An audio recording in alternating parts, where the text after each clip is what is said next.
So ito guys, may nangyari na naman sa Pudsin Conveyor. Report na naman natin to kay boss. Ito guys, ayan makikita nyo, tumakbo siya. Naghatid na siya ng pagkain. Ang kaso nga lang guys, yung dito, wala, hindi tumakbo dito. Kaya tinawagan ko na si boss, punta daw dito. Ayan report na naman natin. Malapit lang naman ang bahay nun. Kawawa tong mga manok pag hindi tumapandar ngayon kasi siyempre hindi sila nakakakain. Walang kalaman-laman yung pagkain. Kawawa. So ayan guys, dito meron ng pagkain. May pagkain dito sa kabila, pero dito wala, ubos.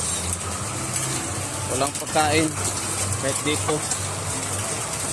Wawa yung mga manok. Mga 5 minutes siguro andito na si boss.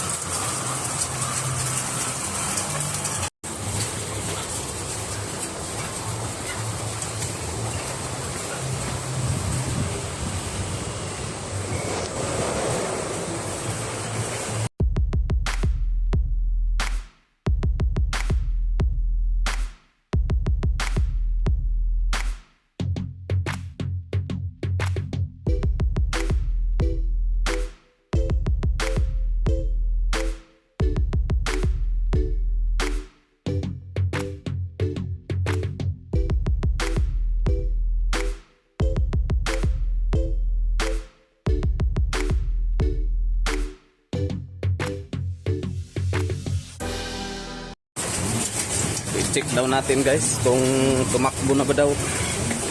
Kasi masira pala yung fuse.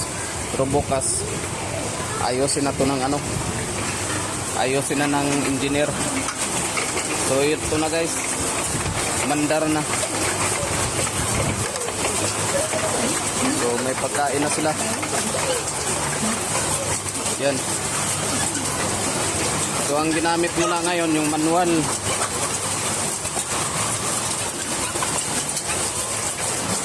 So ayan na. Kung wala, patay sana itong mga manok. Dami sanang iyawin. So ayan na guys, kumain na sila. So thank you Lord that buhay yung mga manok. Kung wala, baka wala na tayong trabaho nito. Labas na tayo. Nakauwi na si boss. Grabing malas ngayon. Daming nasira. Yung compressor hindi umandar. Pero naayos namin kanina. Tapos yung camera, yung CCTV. Ito. Yan. Bali yung malaking na yan sa camera, madilim na, pinatay na yung ilaw. Tapos itong maitim, yan yung nasira. Kinagat sa mga daga yung wire. Hindi na naman tuloy ako nakapagpalingki. Buti may naiwan pang may naiwan pang San Marino na binili ko kanina nung isang araw sa Philippine Store.